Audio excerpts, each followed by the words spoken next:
ఒక ఫలం అనేది ఉంటుంది. ఏంటి ఆ ఫలం?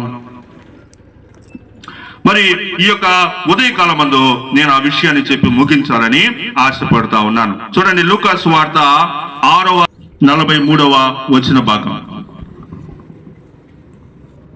ఏ మంచి చెట్టును పనికి మాలిన ఫలములు ఫలింపవు. మంచి చెట్టు ఏం చేస్తుంది చెప్పండి? మంచి చెట్టుకి ఏమొస్తాయి చెప్పండి? మంచి పండ్లే వస్తాయి.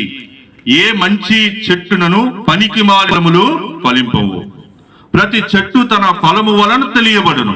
ప్రతి చెట్టు దేని బట్టి తెలియబడుతుందండి? దాని యొక్క ఫలము వలన, దాని యొక్క ఫలం వలన. అంతే. కొన్ని చెట్లను మనం చూస్తూ ఉంటాం, దానికి పండ్లే ఉండవు, కానీ ఏపుగా బాగా వృద్ధి చెందినట్టుగా కనిపిస్తాయి. ఎన్ని సంవత్సరాల నుంచి చూసినా దానికి పండే రాదు. అలాంటి పండు రానప్పుడు ఆ భూమి ఎందుకు దానికోసం అంత వెచ్చింపబడాలి అని ఇంటి యజమాని ఏం చేస్తాడు? దాన్ని కట్ చేసేస్తాడు, దాన్ని నరికించేస్తాడు. ప్రియులరా, మంచి చెట్టు అనేటువంటిది ఏం చేయాలి అంటే మంచి ఫలాలు ఫలించాలి.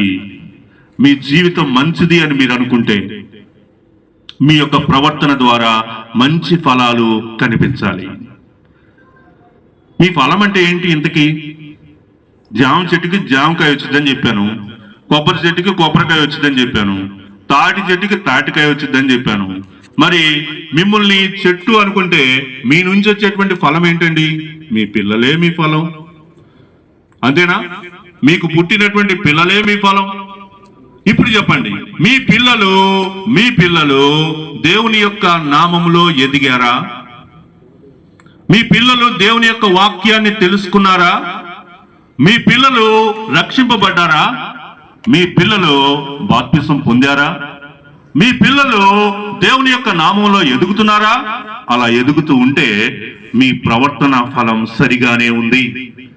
మీ కాని చెట్టు కాని ఫలములు ఫలించినట్టుగా మీ పిల్లలు కూడా మీరు వారిని సన్మార్గంలో నడిపించినటువంటి వారే. వారు మారు మనసు పొందారు అంటే మీకు విధేయులుగా ఉన్నవారే, వాళ్ళు బాప్తిసం పొందారు ఉన్నవారే.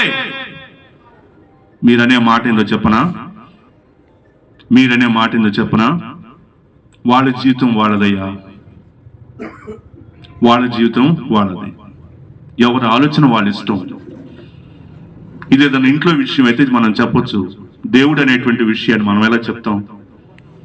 నీ పిల్లల బాధ్యత నీది కాదా?